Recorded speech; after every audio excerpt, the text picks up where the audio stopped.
ازيكم عاملين ايه؟ يا رب تكونوا بخير. لو انتي بنت فترة مراهقة فاسمعي الكلام ده. اول حاجة انتي لازم تحبي نفسك وتتقبليها. حبي جسمك، شكلك، نفسك، شخصيتك. ما تقارنيش نفسك بحد. لازم تثقي في نفسك ان انتي جميلة في كل حاجة فيكي. تاني حاجة، نقي صحابك كويس.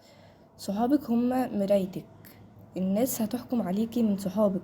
يعني انتي لو ماشية مع واحدة محترمة الناس هتقول عليكي محترمة. كمان صاحبتك دي هي اللي هتحدد مستقبلك. يعني انتي لو ماشية مع واحدة فاشلة انتي هتبقي فاشلة، لو ماشية مع واحدة ناجحة هتبقي ناجحة. فلازم تنقي صاحبتك كويس جدا. لازم يعني ما تنقيش اي صاحبة كده خلاص مجرد ان انتي عايزة يبقى ليكي صحاب. لا، نقي صاحبة كويسة جدا.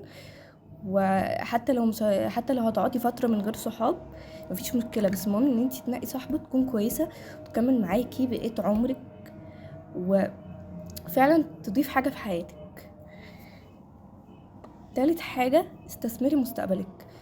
انا عايزه اقولك ان دراستك دي اهم حاجه في حياتك، وان انتي لازم تذاكري. مفيش حاجه هتنفعك، لا اهلك هينفعوكي ولا صحابك هينفعوكي، مفيش اي حاجه هتنفعك، بس دراستك هي اللي هتنفعك وهي اللي هتعملك قيمه، وهي بجد اللي هتوصلك للي انتي عايزاه.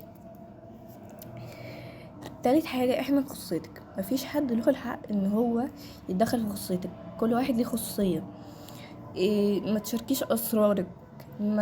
ما تبعتيش صورتك لحد، حتى لو صاحبتك ما تبعتيش صورتك ليها ابدا. لان برضو حتى لو صاحبتك بقالها 3 4 سنين برضو ما تبعتلهاش صورتك. ما ينفعش تبعتي صورتك لاي حد. رابع حاجة، حافظي على قربك من اهلك. ربنا قالك ان انتي لازم تبري اهلك. لازم تبري اهلك. صدقيني برك لاهلك ده برك لامك. هيغير حاجات كتير قوي في حياتك. يعني لو في حاجات معصلجه في حياتك وانتي بس ترضي امك واهلك هتلاقي الحاجات دي اتفكت لوحدها. خامس حاجه، قربي من ربنا.